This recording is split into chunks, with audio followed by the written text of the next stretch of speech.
Assalamualaikum teman-teman, apa kabar?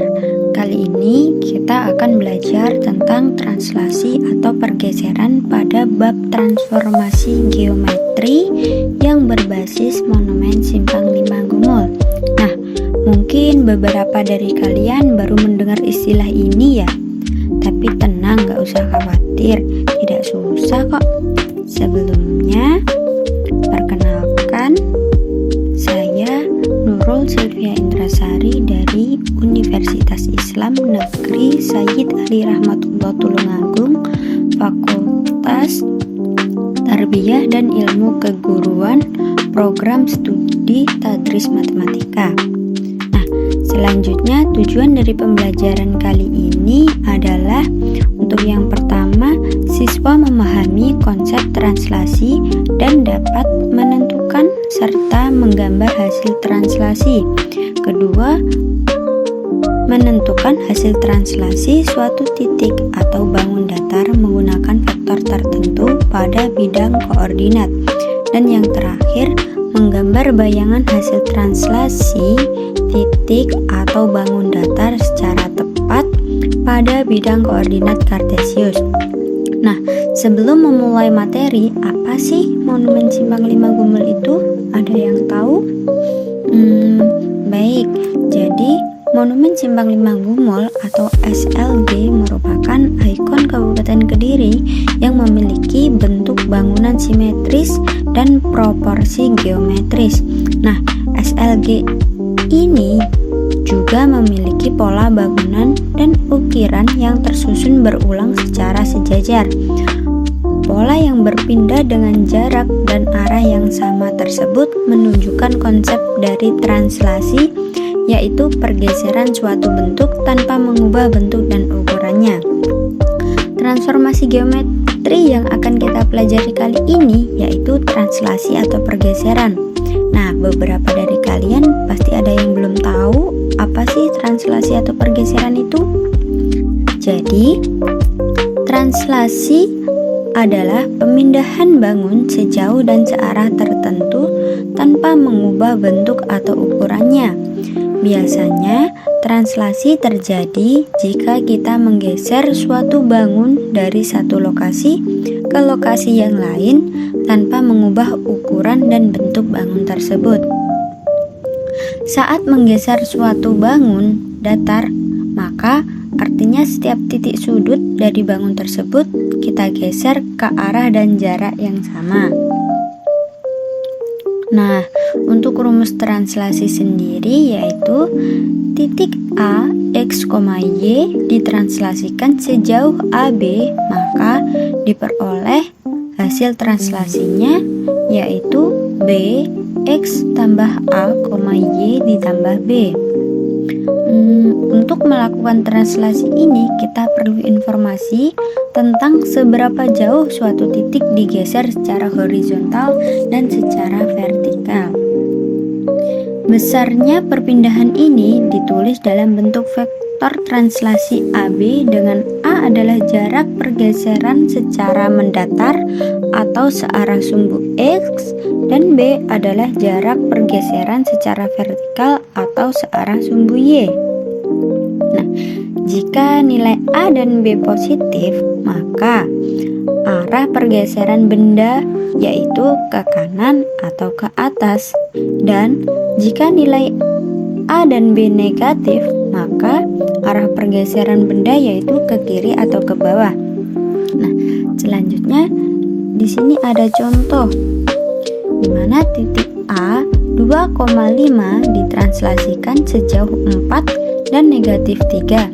Tentukan hasil translasinya. Oke, pertama kita gambar dulu bidang kartesius seperti ini ya.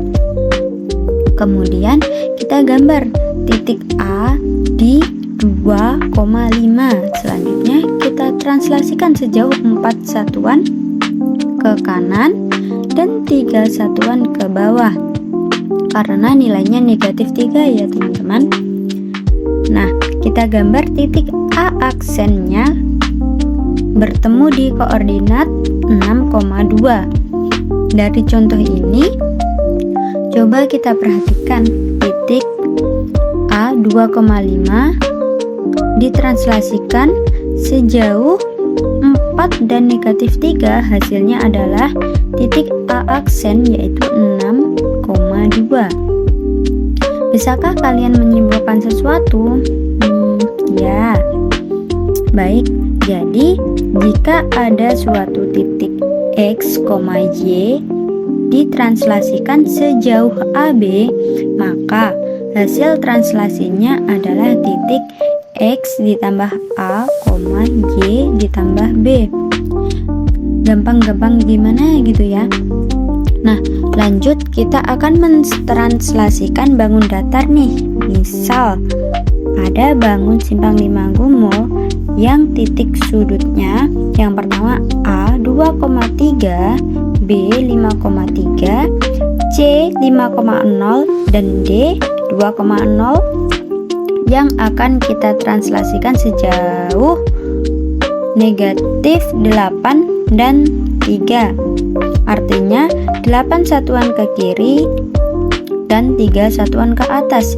Dimana ya kira-kira posisi SLG setelah ditranslasikan pada translasi bangun datar?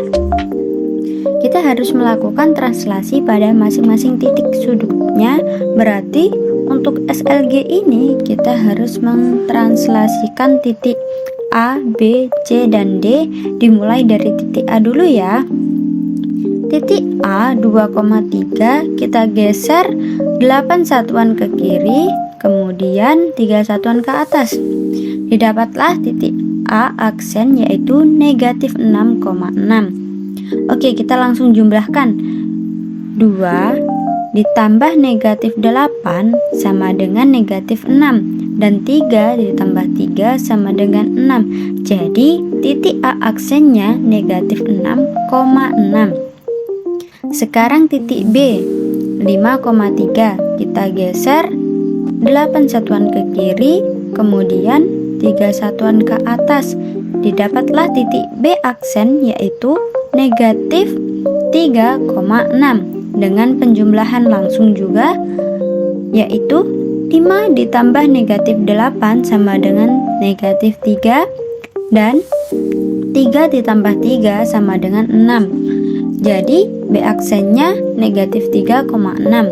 Kemudian lanjut titik C di mana 5,0 kita geser 8 satuan ke kiri, kemudian 3 satuan ke atas. Didapatkan titik C aksen yaitu negatif 3,3. Atau dengan perhitungan 5 ditambah negatif 8 sama dengan negatif 3, dan 0 ditambah 3 sama dengan 3. Nah, didapatkan C aksennya adalah negatif 3,3. Kemudian yang terakhir yaitu titik D 2,0. Kita geser 8 satuan ke kiri, kemudian 3 satuan ke atas, dan didapatkan hasil D aksen yaitu negatif 6,3. Dengan perhitungan 2 ditambah negatif 8 sama dengan negatif 6, dan 0 ditambah 3 sama dengan 3.